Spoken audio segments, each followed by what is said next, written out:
on down the broken road. I call on you to help me carry the load. Oh Lord, you never let me down. Thank you for joining us today. Anything you hear in this podcast is not to be taken for medical advice. This podcast is for information purposes only, and should you find something interesting in the information spoken about, please consult your physician further. Hello and welcome to the Broken Road Podcast. I'm your host, Trent Peterson. Today I'm joined by Nelson Borchardt. How you doing today? Pretty good, Trent. Thanks for having me. I'm super excited about hearing from you and seeing what all you've been up to. Yeah, absolutely. So the title of today's episode is Neurotraining. We're going to go over a lot of that. And what I have said over and over again was the high intensity training. I would definitely want to talk about that. I've mentioned it multiple times on the podcast because I do feel like that was something for me personally, felt like it got me to another level. And the fact that you were actually able to motivate me to do that when I really just didn't want to do a whole lot. Yeah. So. Well, I mean, thinking about it now, you're one of the individuals that has been the easiest to get up for, motivating and doing something where you're going to sweat, you're going to work hard. Yeah. That doesn't always come naturally when you're recovering in the hospital. No, I mean, it's no pain, no gain is a legitimate thing whenever you're doing therapy like that. So one of my first questions was, how did you actually get into physical therapy in general, and then more specifically into the neuro field? It's not a crazy, profound story. In high school, I played sports and was injured a bunch, broke 5 or 6 bones at different times, blew my knee out, water skiing. And so I started, my first experience in physical therapy was as a patient, as a patient in the outpatient setting. So orthopedic, recovering from having a cast on, recovering from not being able to walk for several months, and just getting back to playing sports.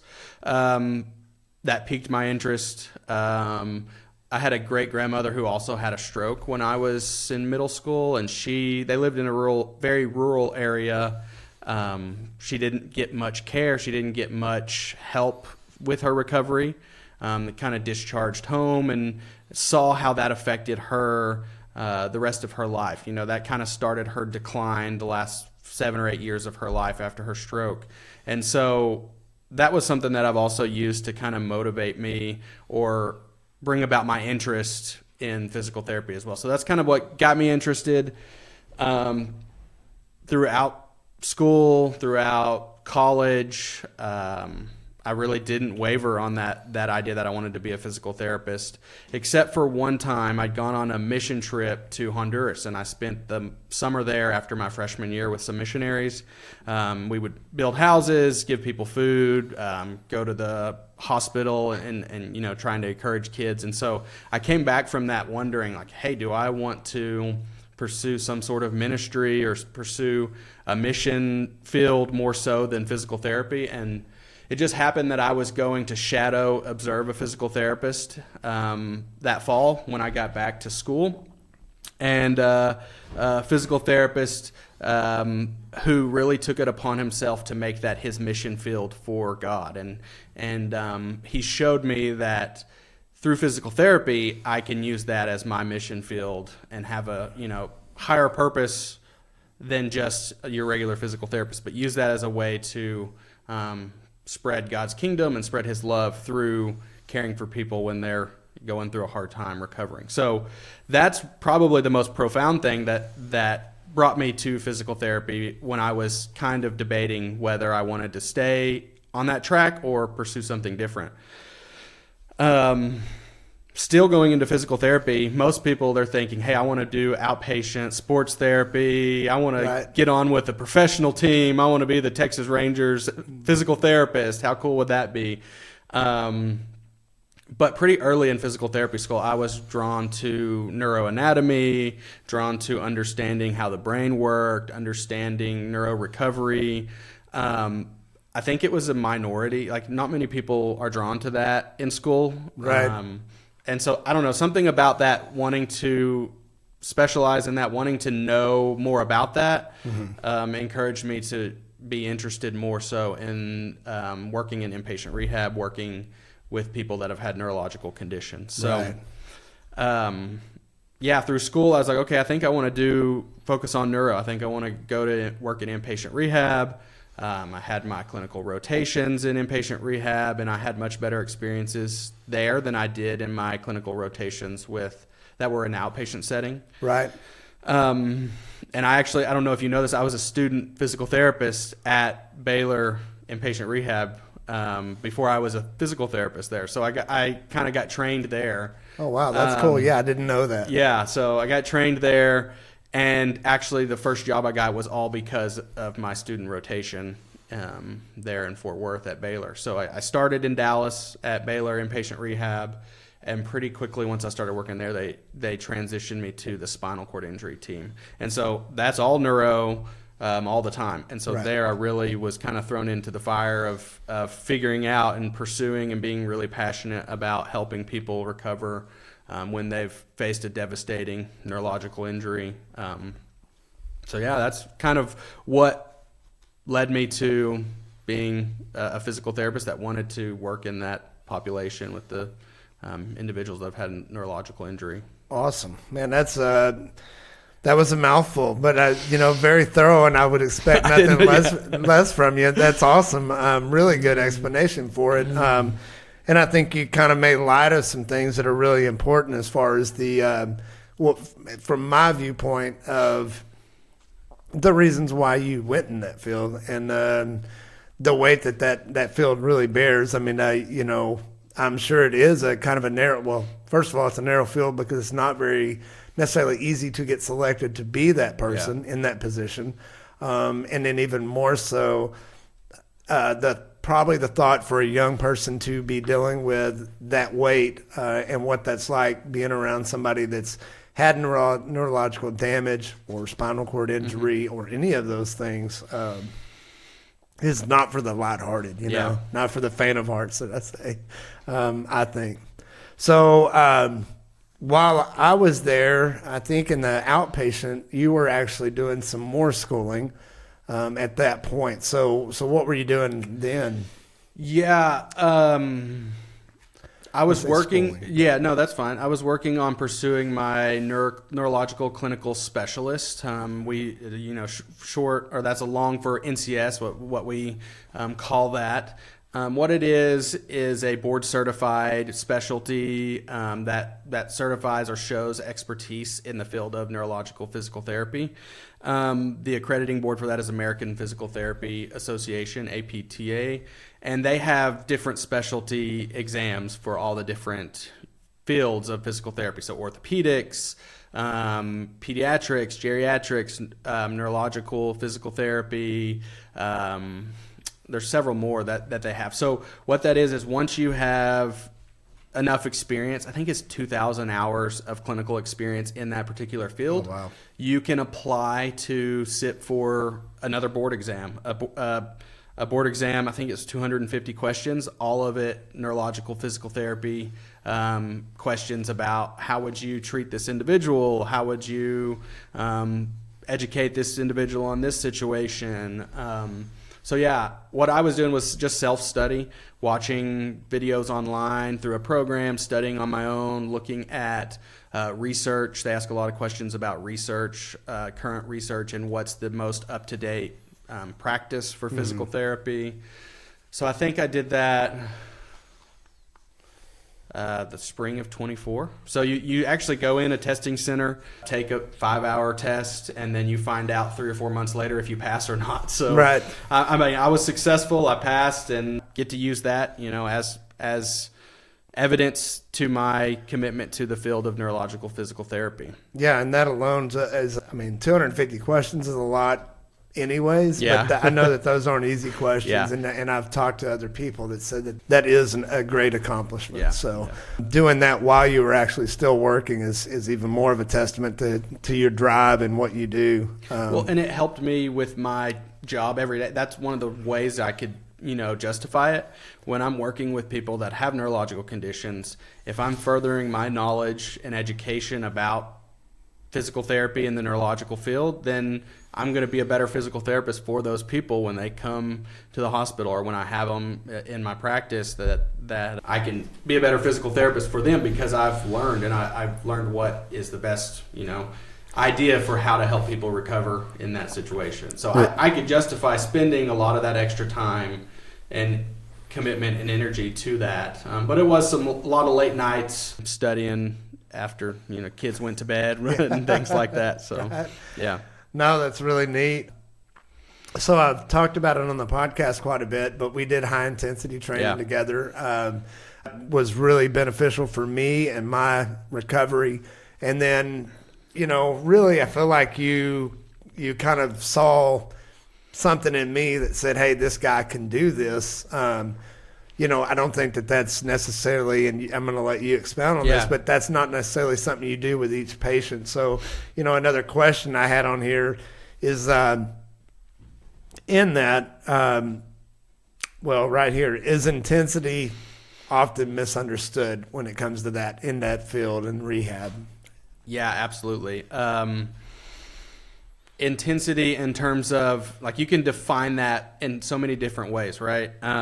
It can be, are you super intense and you yell and get in front of somebody's face? You're trying to pump them up for the Friday night football game, whatever. It can be lifting heavy weights. When I'm talking about high intensity, it's monitoring your heart rate. And we wanted to make you work at a certain threshold, certain level, that demonstrated, that's how I was measuring the intensity of the activity, was trying to get your heart rate to a certain threshold whenever we were doing any activity. So that's kind of how I would define intensity.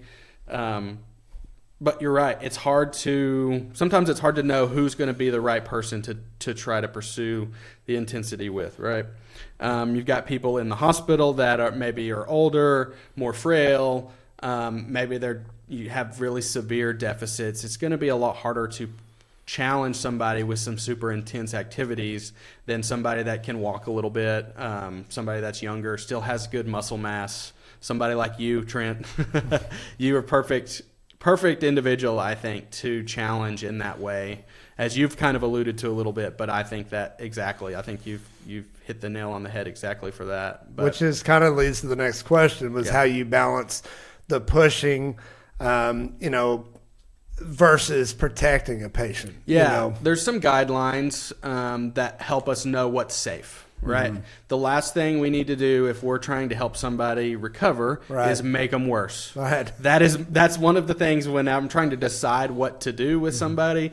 If it's not going to help them get better, or if it's going to make them worse, it automatically is out of the picture of what we're going to do, right? And that can be a narrow balance, right? Yeah, it can be hard, but there's pretty specific guidelines to help us know exactly what we're doing. And it's all about monitoring your vital signs. So if we get your heart rate too high, if, for example, I'm not going to try and ask somebody to do high intensity if they are, every time they stand up, their blood pressure is dropping and they're going to pass out, or maybe there's a weight-bearing precaution where they can't put all of their weight on one leg. That's kind of hard to pursue intensity in the standing position if they have a weight-bearing precaution. But it's not terribly hard to draw the line between what is safe and what is not.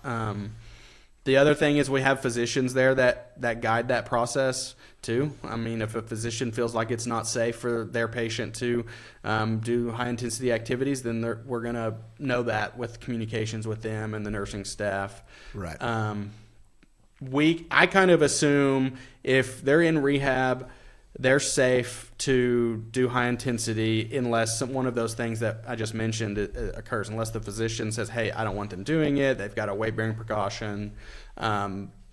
Maybe their blood pressure is dropping. We call that orthostatic. They're orthostatic when they get up. So, there are considerations, but it's not a super tricky thing to do. Right. Well, and I feel like you take advantage of what the body's capable of doing too, and kind of have a special touch on that to know kind of where that area is. I know you are clinically trained to do certain things, but I also feel like you have some discernment there with me, because I did feel very fragile at that point. Yeah. I really thought some of the things we were doing were like a little bit over the top, you know. But you know what? I'm very thankful for that time. So, man, I am. It's awesome. So I do feel like you do get have a level of discernment past even your training to be able to pick that out in a crowd. So I guess we'll move on to some other questions I had here. In practical terms, what does neuro-based therapy, I mean, how would you describe that compared to, say, rehab in a knee? Yeah, no, I mean, the most basic way you could describe neurological physical therapy is performing physical therapy on somebody that's had a neurological injury, right? Well, yeah. That breaks it down to like somebody that's had a stroke, a brain injury, a spinal cord injury, a neuromuscular condition. Neuro rehab is not all that different than developmental milestones that children go throughout their life. Kids, we all go throughout our life gaining new skills as we learn. Our brains change form as we go and play sports or learn an instrument.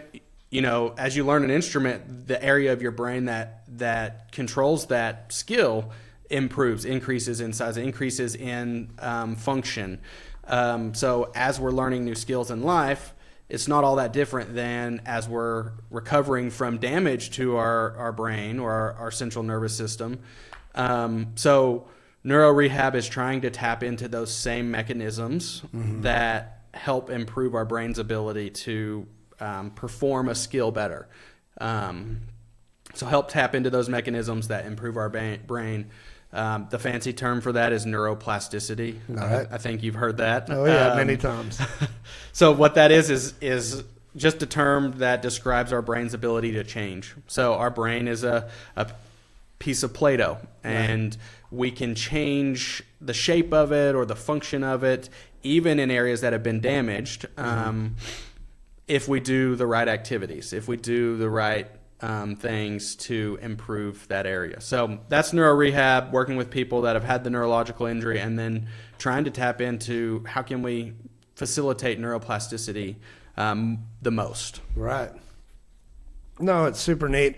And I wanted you to explain that, because there's a lot of people that don't understand the difference in that there is a difference in that type of therapy and what neuroplasticity is and all that. As a person that's been through it, something I think that I've found over the last year is that once you go through that, man, you learn a lot of things. Yeah. It's just a lot of terminology and a lot of things you didn't necessarily want to necessarily learn, but I guess it just comes with the territory. And you brought up the compare and contrast with somebody rehabbing a knee, right? Right. The focus on rehabbing an orthopedic condition may be more focused on improving your strength in the muscles around the knee, limiting your pain in that knee, improving your range of motion, reducing swelling.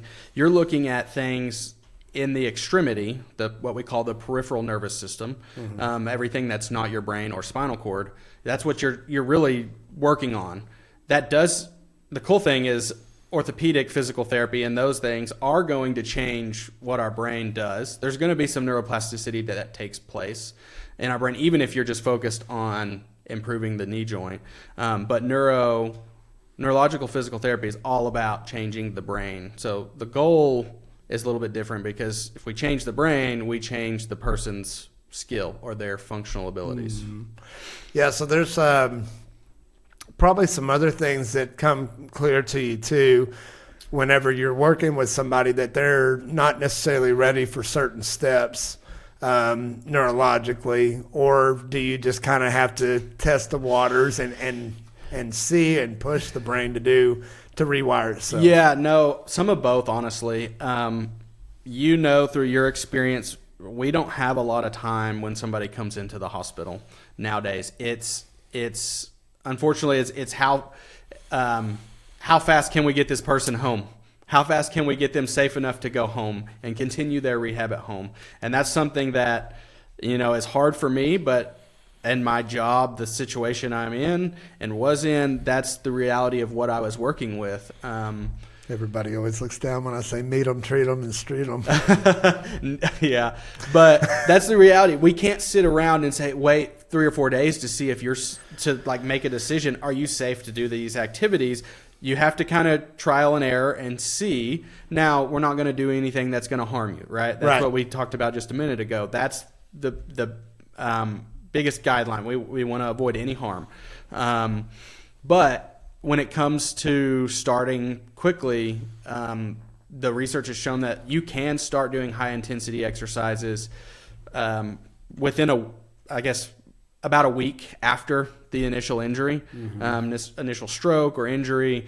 Everybody's situation is different, but there is some research that shows if you try to get up and walk and do a lot of things the first 2 or 3 days after the injury, that those individuals didn't have as much improvement compared to waiting day 5, 6, 7 as initiating. Which I do remember. I think overall that makes sense because I do remember like this.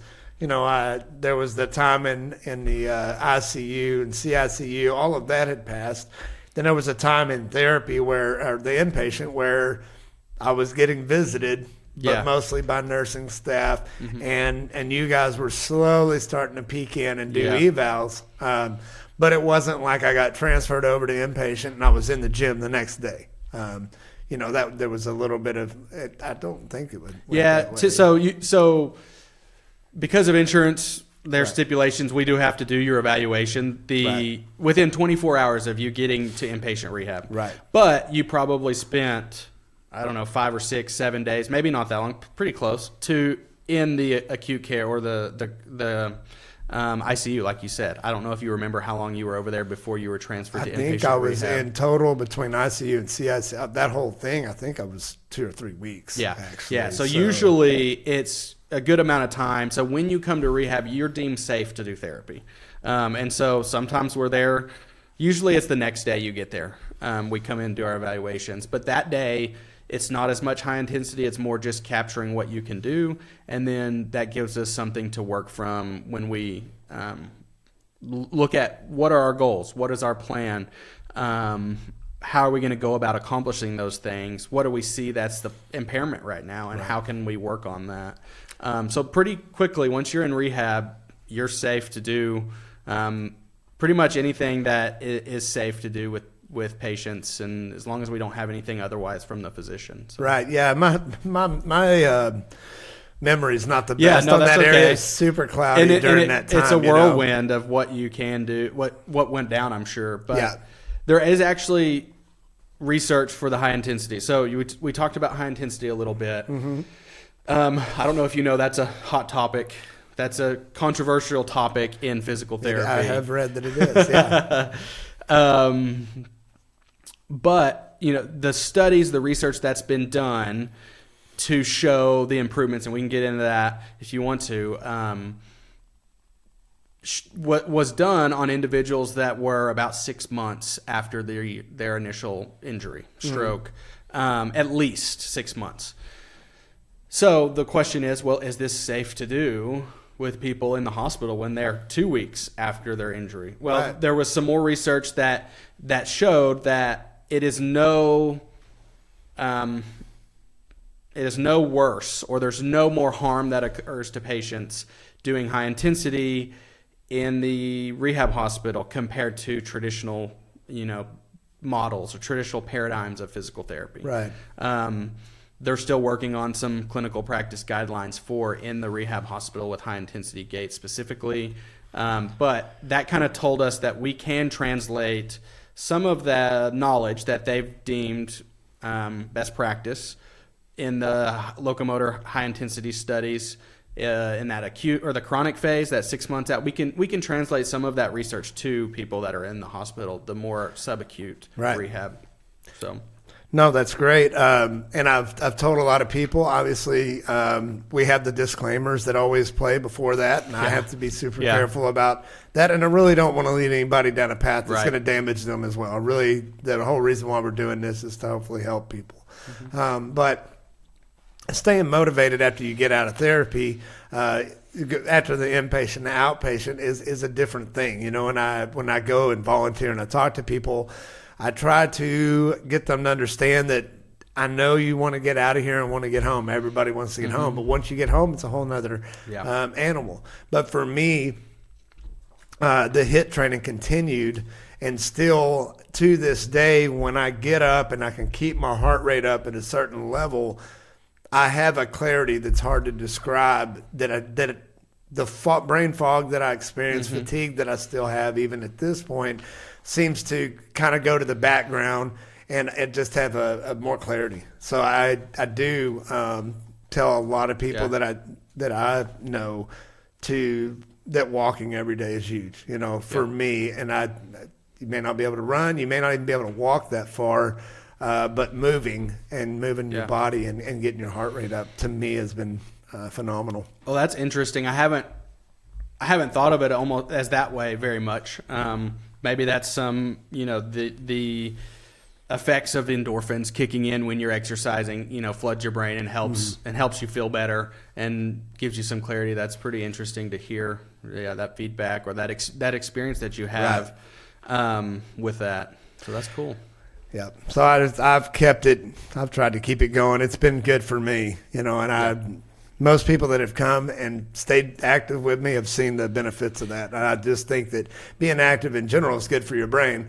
A lot of people don't realize that your brain I believe your brain still continues to heal well after you're out of therapy if you are pushing yourself to that direction. Yeah, no, there's no question that our brains can change even into older adulthood. There's lots of research that shows, hey, our brains don't stop changing no matter what you're doing. Right. It may slow down a little bit as we get older, but it doesn't ever stop. As long as you're, still challenging and engaging your mind and engaging your brain in activities that help improve that neuroplasticity. Yeah, so you can't train an old dog new tricks. It's really a wise tale. Yeah. That's not true. Yeah, I guess not.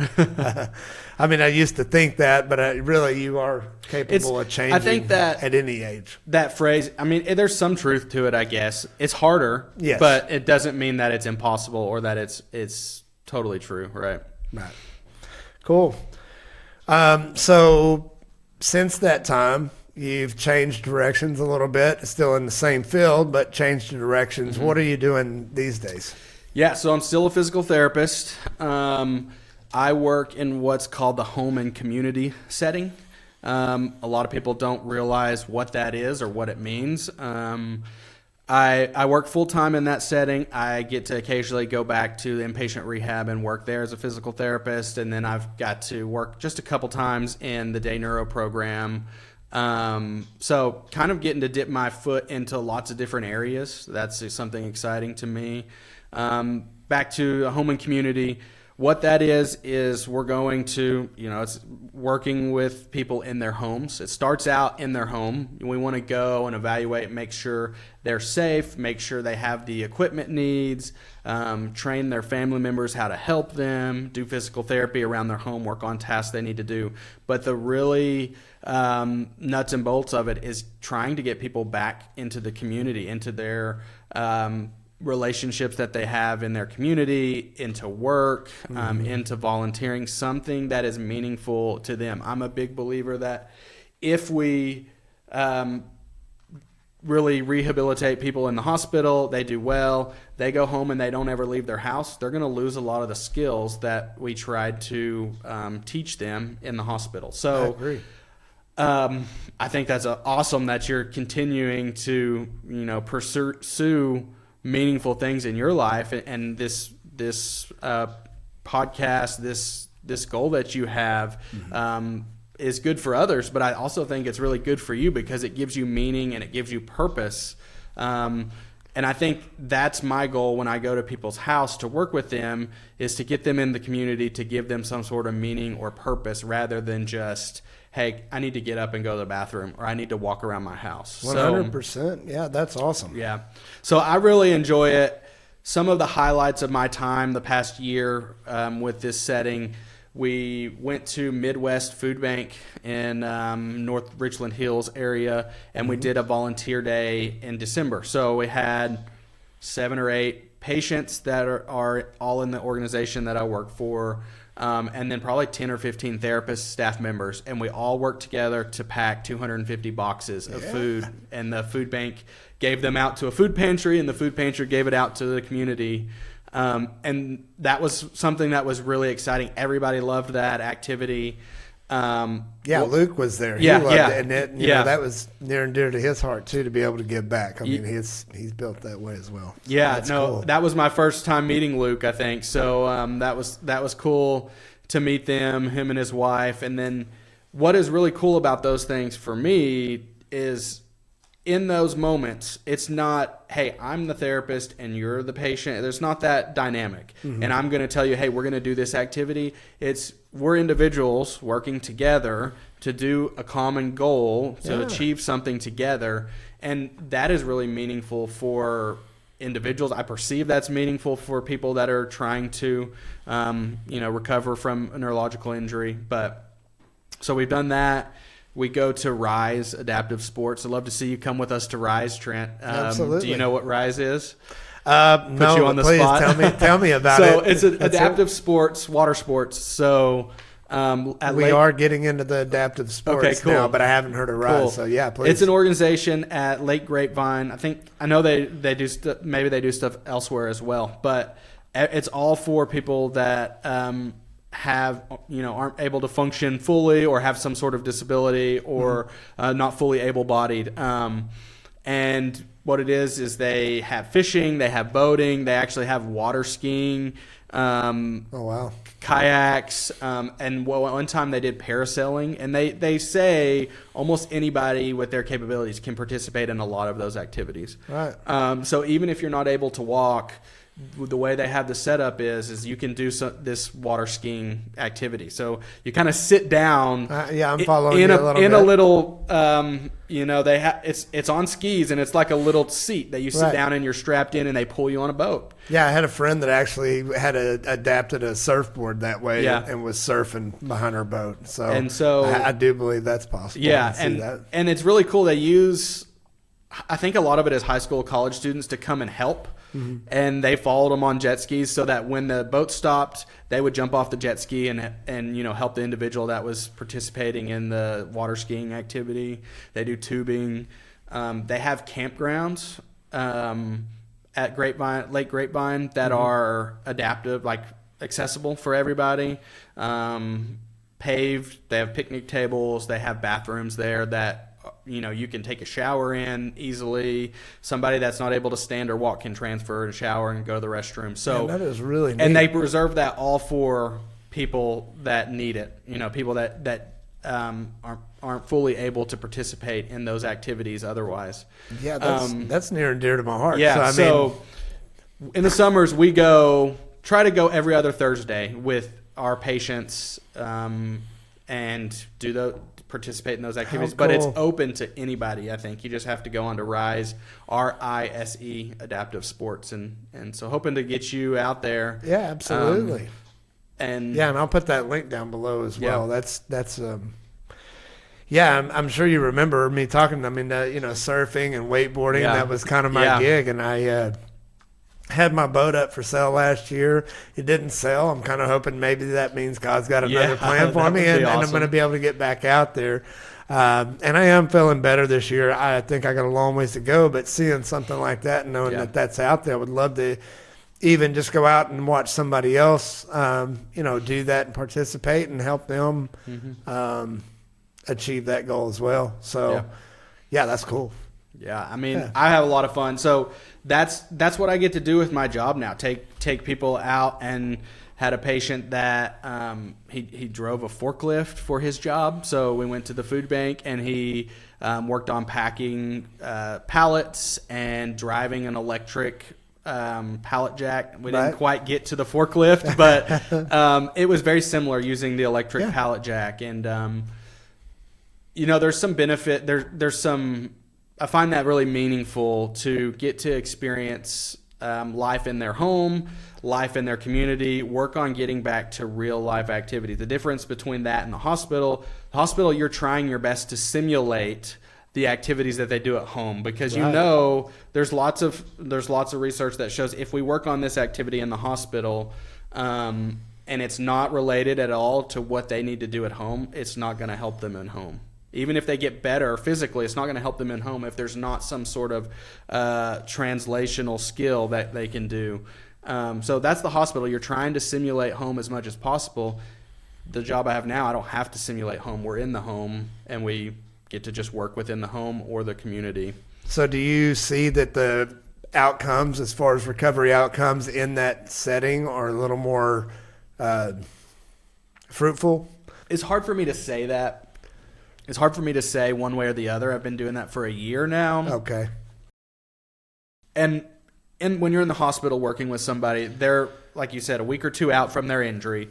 You take, let's just talk about yourself for a little bit. You were having a decent amount of trouble walking straight, right? Like you could get up on your feet with a good amount of help and walk some. Right. So we take you from there to, were you able to walk without a walker when you left the hospital? I had, when I left you, I had 2 walking sticks. So I started day neuro with 2 walking sticks. Yeah, so you go from not really being able to walk by yourself at all to, okay, that's a huge change, right? From that to where you left in the hospital. In a short amount of time. 2 or 3 weeks, max. When I pick up with people, a lot of times they've been in inpatient rehab for a few weeks. They may have gone to a day neuro program first and spent 2 or 3 months there. So it's really hard to compare. It's hard to compare because they're further along in their rehab. So the changes may be harder to define. With the exception of now we're working on getting people back to their work. We're getting people back plugged in volunteering, plugged in at their church. One thing I have seen recently with one of my patients is a couple years after this individual's stroke, now we're starting to make a lot of improvements all of a sudden within the last couple months. And so that's something that has opened my eyes a little bit more. Most people think, after a year and a half, you're pretty steady and you're not going to make a ton of change, or your change is going to be slow. But we're at about 2 years with this individual, and they are making a huge jump within the last couple months.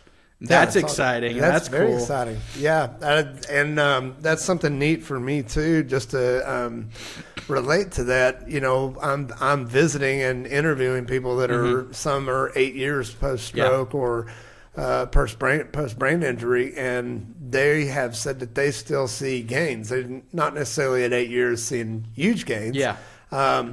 But being able to clasp your hands and just some of the simple things. Man, it's a lot of work to get to that point, but it's pretty amazing and exciting to think even in 8 years that there's still some improvement. Nicole's coming back on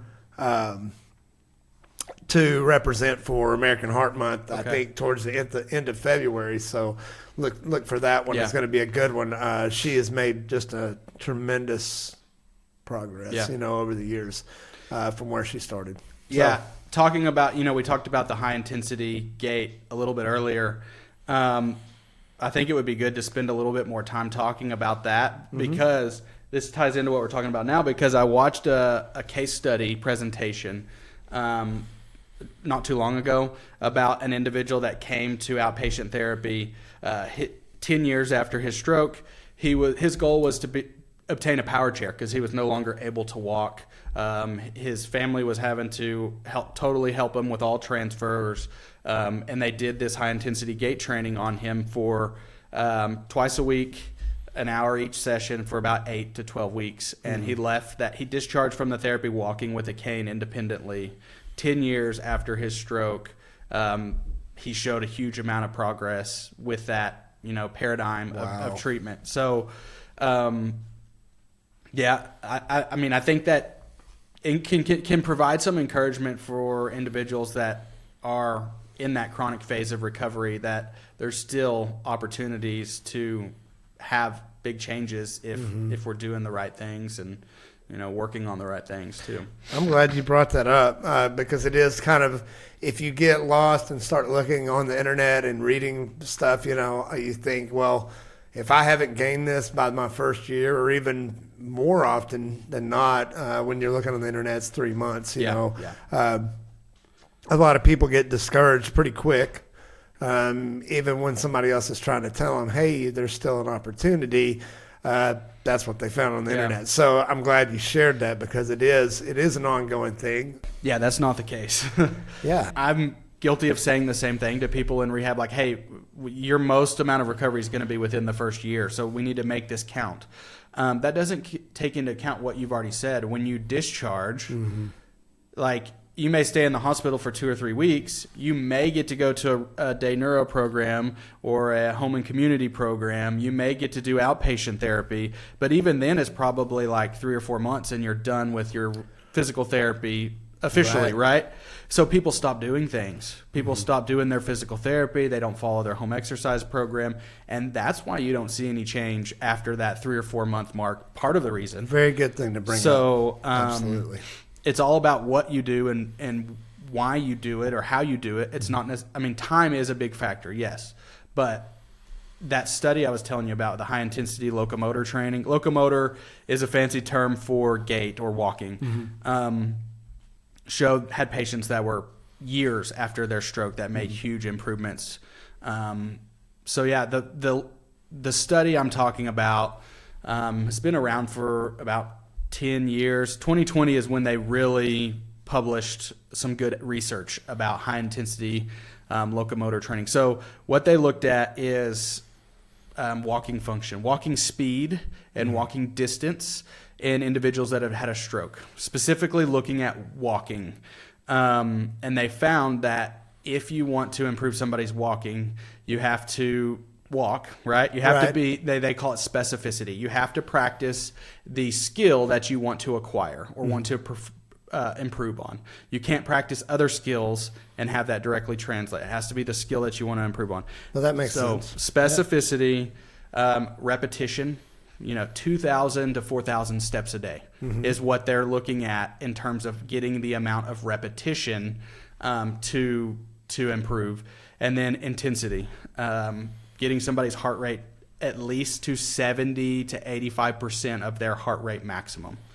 Do you know how to find somebody's heart rate maximum, or how to find your heart rate maximum? No. So it's based on, there's some formulas, but the easiest way is based on your age. So you take 220 minus your age, and that's your heart rate maximum, theoretically. There's some better formulas, but that gets you pretty close in the ballpark. And so for you, when we were working, walking on the treadmill, or I was putting a band behind you and pulling you backwards while you were trying to walk. With weights on my ankles. Yeah. It was about tracking your heart rate and getting to that 70% threshold. Right. I don't know if you remember, we wore a watch.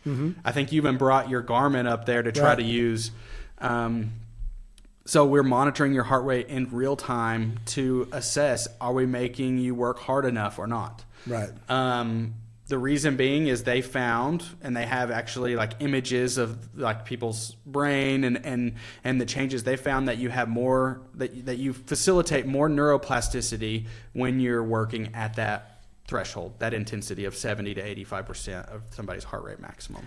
Yeah. So I try to, in layman's terms, simple guy like me, I just compare it to heating up plastic. I mean, it's neuroplasticity, and you're bending it and molding it and getting it warm enough where it can. So for somebody like me, it makes a lot of sense that you're basically heating everything up, getting it fluid, and making some motion. That way it can make connections. Well, and I know that's a very simple way of putting it. But that makes sense. And you want to be able to teach people how to understand it. And if that's how you understand it, then I think that's a great way to help you learn it and know it. Because we're talking about, I don't know, tell me, how long has it been since you were in the hospital with me? Well, the stroke was May 24, 2024. So. Okay, so coming up on 2 years, right? That's right. And you're still doing high-intensity stuff today. I am. Yeah, I mean, my big deal is life is therapy. I really don't see that there will be a change for the rest of my life as far as trying to acquire new heights. Yeah, and what I'm getting at is, if if we don't teach our patients the why behind what we're doing, if I just tell you, hey, Trent, we're going to work hard today. Right. We're going to walk. We're going to but if I don't teach you what we're trying to do and why we're trying to do it, 2 years down the road, you're not going to know what to do. That's right. So that's makes me super excited and happy to hear that you're still working on that, because that's what I believe will lead you to the most improvements, even on the goals you're still working on today.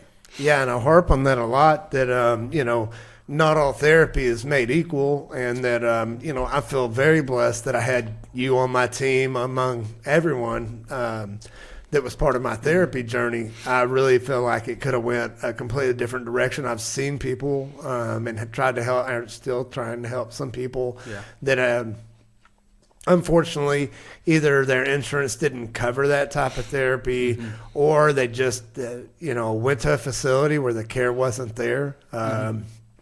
And when I say care, I say that on multiple levels, not just clinically, but emotionally and spiritually as well. I feel like all of that plays into the recovery, and it kind of leads into the next line of questioning was how spirituality kind of shapes your approach to healing. And I know that there's a balancing act in the clinical world on that, but if you don't mind, maybe we can talk about that a little bit. That's hard. That's a hard one for me as well. I mean, have a super strong, faith is a big part of my life. Absolutely. I has been since I was little, and I think in the last several years as an adult, having kids, I've really made my faith my own and not just something that I did because I was raised in the church. And I think I can do a better job of bringing my faith into the hospital, into the working environment too.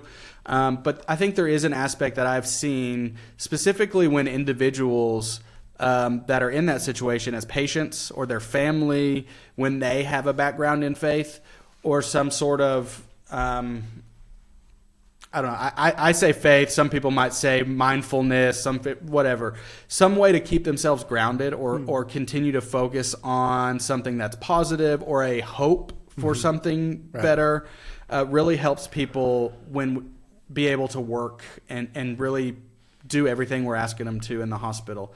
I was just at a conference with our youth group, and one of the speakers is a pastor who pretty miraculously was saved through COVID. During COVID, he was on a ventilator twice and woke up both times and survived, which, most people probably know that's not very common, but for him to have to do it twice back to back was quite a miracle. And he said he thought he couldn't share that information with people because every time he shared that information with somebody, there would be the thought, oh, well, God didn't save my dad, or God didn't save my husband or my son or whoever. And so he thought out of love he was not sharing his story because of, his faith. He didn't want to make people feel like God didn't save their individual. Or that they're doing something wrong. And that's why And so that's why I said this is kind of a hard thing for me to talk about, because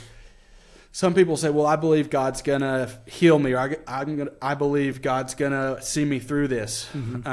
We often focus on the outcome that we want. That's right. We don't know what the outcome, we don't focus on the outcome that God is orchestrating, right?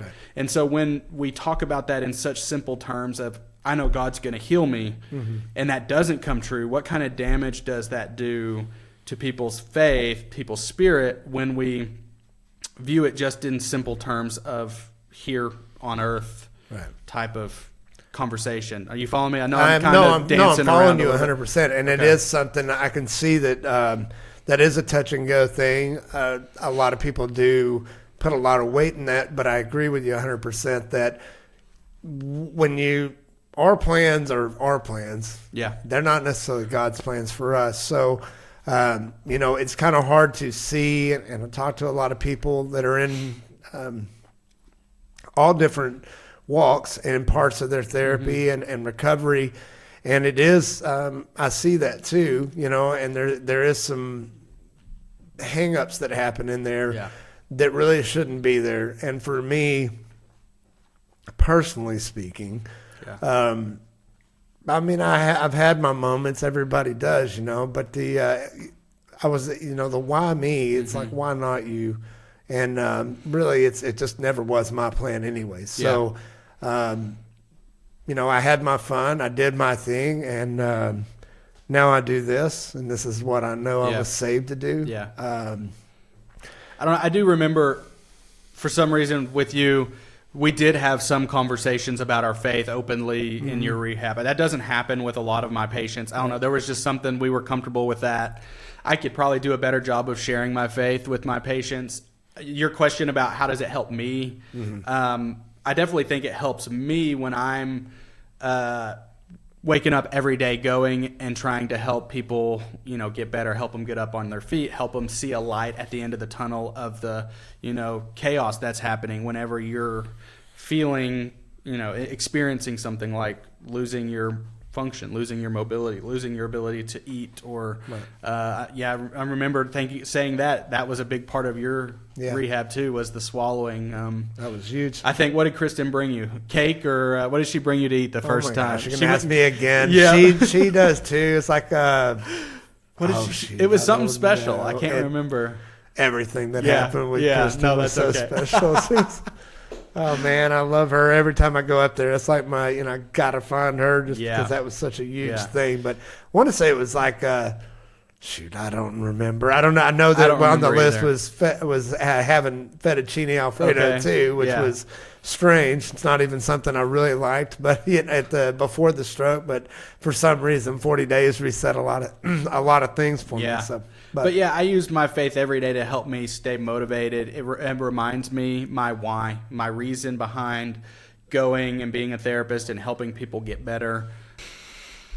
Yeah, I think that's... Yeah, which was on there. How has the faith helped you carry the emotional load? Because that's the other end, and you don't have to really expound. You say as much as you want on that, but I think it's important for people to understand that, okay, I'm a survivor, and my family went through some heavy stuff with me, but y'all did too. Even though it was a job day to day, you still, in that particular, like I said, not all therapists are the same, but y'all really cared about getting me better. So I'm sure whenever you don't see the successes, or you're trying to help somebody that just can't see the light at the end of the tunnel, that's got to be frustrating a little bit as well. Yeah, I have some thoughts on that for sure. We'll see how it comes out. But one thing that I'm thinking of is, I definitely play into trying to empathize with my patients and their families and what they're going through. I think that makes me a better therapist. I think that makes me care more about providing the best therapy that I can. There's a little bit of a debate. I was talking with a student one time, and he was a similar situation to me about, hey, he asked me kind of the same question. How do you balance doing this every day when it's such a load?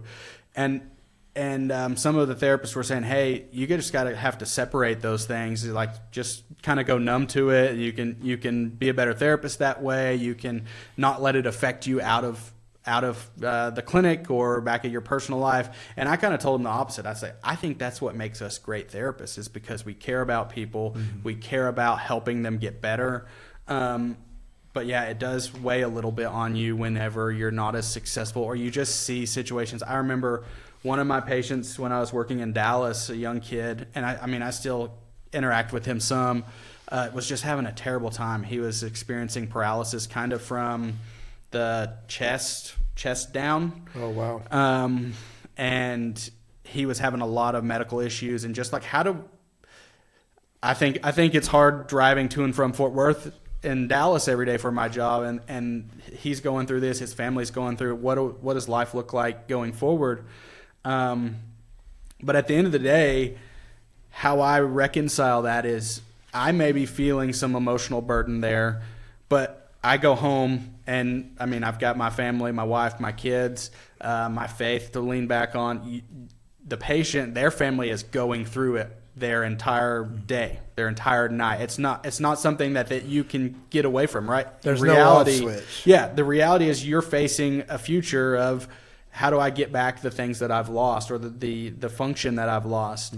And so no matter what I'm feeling, I know it's worse in the other person's shoes, in the patient, their family's shoes. And so I kind of focus on that and just know that, like, hey, I'm going to do everything I can to help them see the light at the end of the tunnel. To help teach people that, yeah, your life may look differently than what you thought it was going to look like, but it can still be a good life.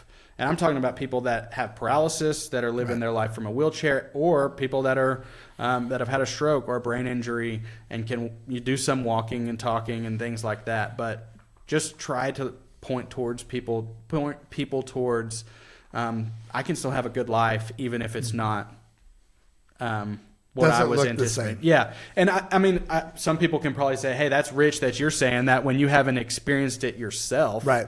But I've experienced working with people in that situation day in and day out for 5 years. So there is a little bit of similarities to that, my experience, but not as much, obviously. I haven't had to live that. But you have seen the light, and I know you've gotten to see a lot of really neat things that keeps you inspired to go back, keeps you inspired to stay in the same field, even through those hardships and the harder times. And I'm sure that is something that you do hear, is that, well, that must be nice, or that's easy to see or say, being in your shoes, because you can walk and you can talk and everything's just peachy. But you're going through it right there. Not everybody does that. I realize that. I think you mentioned it makes you a better therapist because you do have empathy there, and I agree with that 100%. Yeah. I think that helps a patient, and me speaking from experience, to have that relationship and know that you care, that I'm going to get better at whatever level that is, compared to what could be I'm not going to call anybody out, but other staff that may not care as much about the outcome. You can tell, and that it's a 9 to 5 for them, or whatever hours it may be. But it is I clocked in and I'm going to clock out. There was times when you would come in to me the next day. I know you went home and did your own thing, but you came back and you were geared up and ready to do it, and you may have even come up with another idea or some crazy other thing we were going to try. So that was always cool, and I appreciated that from downstairs too. And that's part of why I'm doing what I'm doing, because I don't think it's all made equal. I hate to see people not be able to finish out their therapy journey because of insurance, or to be involved with a situation where they don't get proper care. There's somebody I'm talking to right now that didn't get the proper care or proper channels. It's been a couple years now, which goes back to that neuroplasticity and the fact that there is still hope. Yeah. But it just takes being with the right people. And I really think there's just not enough spotlight on what you do and neuro trauma in general. No, there's just not. It's kind of an unspoken thing. There's spotlights on plenty of other things. This is the number one cause of disability, and it's just not talked about. Yeah. And we've talked about before, it's in our world, right, in our country, healthcare is a business, right? Right. Unfortunately, I mean, like, that's not why I got into healthcare. Like, it's not a business for me.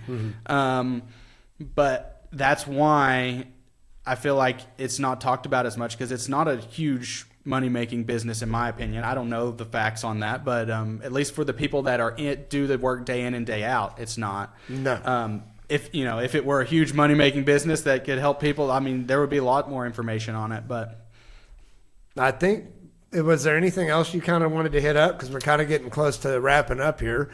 Is there anything that you feel like, because we did hit high intensity, that was really important to me to go over that. I think I'll continue to do that for the rest of my life. No, I think it's, to reiterate on the high intensity, this isn't my viewpoint. This isn't my stance on rehab. I mean, it is, but I learned this information because it is the viewpoint of the professional society that kind of guides physical therapy practice. APTA, American Physical Therapy Association, they put out what's called clinical practice guidelines.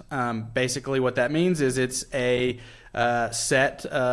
formula, not a formula, but guidelines to facilitate the best practice, the best care for physical therapists. And that's what they say. That's what this research has done, is they have come out and said, if you want to improve somebody's walking ability that has had a stroke, you have to do high intensity gait. If you want to improve it the best. It can get better in other paradigms. I don't want to say that it doesn't. But if you want to get the most amount of recovery, most improvement with walking, the research is showing that high intensity is the best way. And it's not something that's new. I think a lot of people think it's a new thought.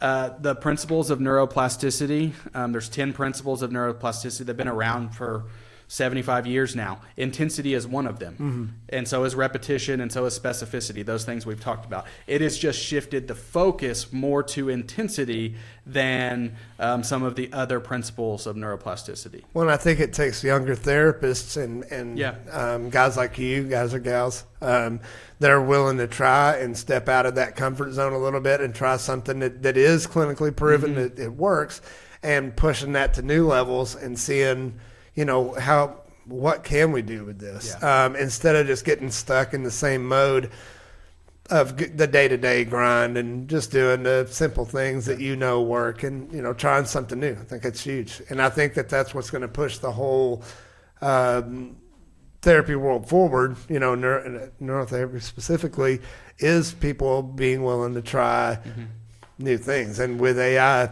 and all that, I speak about that a lot. But it is going to push technology and other things and knowledge further of things that work, and be able to build models where you're not necessarily, because there's a lot of things you're doing that you have to be careful about trying, obviously. Yeah.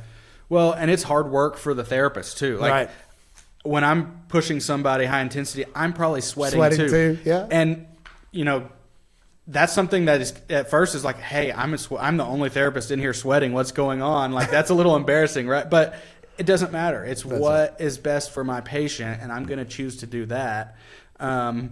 It's not that I think traditional paradigms are bad to do. It's that the only way to get the amount of steps, the amount of repetition, and the amount of intensity is through challenging people.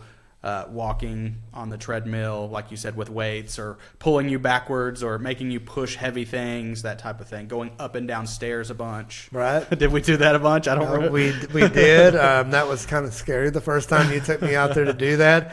And it's funny because now it's a daily process for me to get up here, which, I'm hoping that we can eventually raise enough money to be able to get a wheelchair access up here. Yeah. I mean, full access. Because right now, if you are in that position, and I got some people coming up, we're going to do online, because there's just no way right now. Yeah. But for me, it's been a daily therapy, every day. Yeah. And no matter how many reps I've done, I still got a long ways to go on that. But I'm much more confident on stairs, because you started me off on that, and it's never ended. The funny story about the stairs, when I was a newer therapist learning, I had a patient that had a stroke, and the team in Dallas that specializes on stroke recovery was like, hey, you need to take this person up the stairs. And I was like, are you kidding me? And they're like, yeah, let me show you how. So 3 of us took this person up the stairs, and I was the one that was down at the ground helping this person step up onto his hemiparetic or weak leg.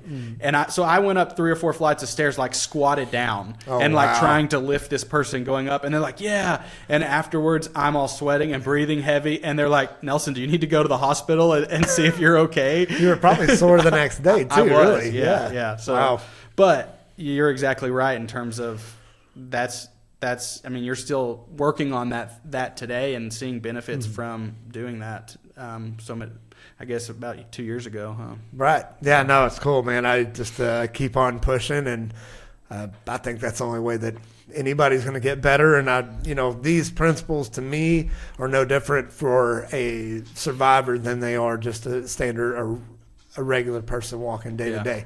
I think that you should always be driven to push yourself a little bit and try to reach new goals daily. I think that's what keeps That's what life's about, to me, you know, and that's whether you're paralyzed or in a wheelchair or only able to do so much, or maybe you can only speak with your eyes. You know, I've seen people. golly, there's been some amazing stories that I've seen in this thing, and people that are still striving to motivate others that really and find a joy in life when there's, you know, people from the outside are like, wow, how, you know, it's inspirational. You sharing that reminded me of something that I think is cool to share. Baylor actually sponsors some of their employees to go and help at a camp in Red River, New Mexico. It's called Mountain High Camp. It's all for brain injury survivors. A lot of them had traumatic brain injuries, but I think they include, you know, a stroke is an injury to your brain, right? So it's like a little church camp that survivors of brain injury go to in Red River. I've been there twice, and it's just a great experience. Wow. You know, 40 or 50 individuals that have survived brain injury at various levels, and one of the individuals there used a assistive device to, like, say a prayer or something. So you talking about looking with your eyes to talk reminded me of that. I thought that was cool that I could share, because, you know, there may be somebody that listens to your podcast or that you reach that might be interested in going to that. Like I said, it's called Mountain High Camp. You can find that just Googling it. But cool experience to let people experience something that, you know, go on vacation, which a lot of people don't get to do after they've had a neurological injury. Or just don't see even a way that that's possible. Yeah. But there is a way. Man, thank you so much for sharing that too. I mean, I feel like this year is going to be, I just feel an excitement building in the air. Connections are happening, and just like you've shared, we're going to a brain injury conference in a month there in Dallas. Okay. Hope after brain injury. Okay. We'll actually be doing an interview with them towards the end of February. But there are so many things out there that people don't know about. I wouldn't have known about it, and I want everybody to know about it and share those things and open up a new world and get people out of their comfort zone a little bit, and definitely get them out of the house and doing other things, because there's a lot of cool things out there. I mean, I went and played pickleball the other day, you know, and I'm probably would normally not play pickleball. It was not the easiest thing I've done. Yeah. I still got vision issues, but it was fun. Yeah. And, you know, Taylor's got some cool adaptive sports stuff going on there. We're planning on hopefully doing a get-together there as well. But there's things like that out there that I want to expose. I'm excited about this year. Yeah, I guess that's kind of what I break absolutely. down. So kind of in wrapping up, is there anything that patients should know kind of before going into therapy? You know, just to kind of, I think we've went over a lot of it, but just something that kind of gives them a heads up of what they're about to go into. Yeah, I think being your own biggest advocate, and if you have somebody, a family member going into therapy, you can also be their biggest advocate. And what I mean by that is, if you don't think you're getting the care you're getting, that you should, if you don't think, you know, you're in the right situation, ask questions. And the people that you're encountering will give it away right away. I think great therapists, great doctors, great nurses, if you ask a question, they're going to answer your question the best way they can. They're going to be honest with you. They're going to tell you the truth. I think that's where you see great individuals working in these hospitals, is if they can, you know, hear the patient and take their thoughts into consideration, and not just only think about, well, this is what I'm here to do, this is what I need to do. You don't ask any questions, just do what I say. I don't think that's a great way. Like, I don't think that individual is really there for the patient's, you know, betterment, right? Right. They're there to do their job. And so I think if there's one thing I would say is ask questions, know the why behind what's going on, be an advocate for yourself. Don't be afraid of asking people questions in those situations, because good therapists, genuine people, don't mind taking the time to answer your questions, or shouldn't mind. That's my opinion. It's your livelihood, it's your life that is on the line. Mm-hmm. It's not just, hey, I want my sandwich without mayonnaise today. Please put it without mayonnaise, right? Right. No, it's your life and your future. The rest of your life. Yeah. Yeah. So be an advocate for yourself, even if that's not you personally. Like for me, it would be hard for me to stand up to somebody and say, hey, I don't think this is, what I need to be doing. But at the same time, there's a fine line there. You don't want to come off as somebody that knows everything and won't listen to the therapists, the nurses, the doctors that are there Right. caring for you. You kind of want to play both of those ways. You want to be an advocate for yourself, ask questions, but also trust the people that you're working with to know that they're there to help you. And if you don't feel like that's the case, find a different option. I mean, it seems like there's no option when you're in those situations, but you can always go somewhere else. They can't hold you hostage. It's not a prison. A lot of people like to joke that it's the hospital's the prison, but they can't keep you there. Go somewhere else if that's what you need to do, right? I'm glad you shared that because it is something that everybody should consider. Of course, not everybody has loved ones there or caretakers. Sometimes you're on your own, but you are free to ask as many questions as you need to. And I think that's super important because you could be getting substandard care. And if you feel like something's going on or something's there, I'm a firm believer it probably is something. Yeah. Something's not right. It's worth at least asking the questions.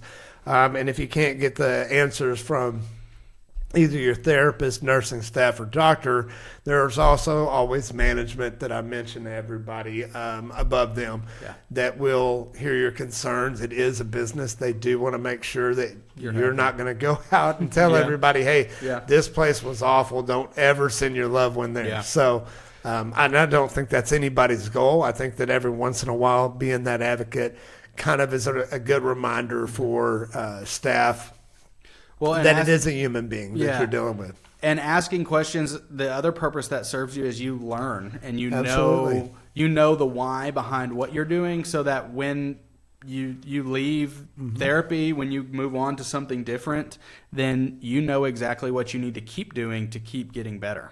Cool. So that's perfect. I usually ask for words of wisdom, but I think you kind of wrapped it up really good there. No, that was a good one. Good. No, you're good. I think that was. I think he said it right there. Good. That was some really good words of wisdom for everybody. So thanks for all you're doing, Trent. I think this is awesome that you continuing to share. I know it's not easy to always share your story. I know it's not, a huge limelight or anything like that. But I do believe and think that you're helping other people with this, and that's a huge thing that needs to happen. I can only do so much as a therapist. People need to feel like that it comes from somebody that knows exactly what they're going through, and I think that's huge. So that's awesome. Well, hopefully we're continuing a theme of hope. You mentioned it multiple times, and that's probably the biggest thing that I could tell anybody is just we're trying to build hope, and you got to have some hope. Yeah. So thank you very much for joining us today. Love you, bro. Yeah, you too, man. Thank you. Make sure and hit subscribe if you enjoyed the content today. Like and share, and we'll catch you on the next one. I'll do my best one day at a time on the broken road, on the broken road.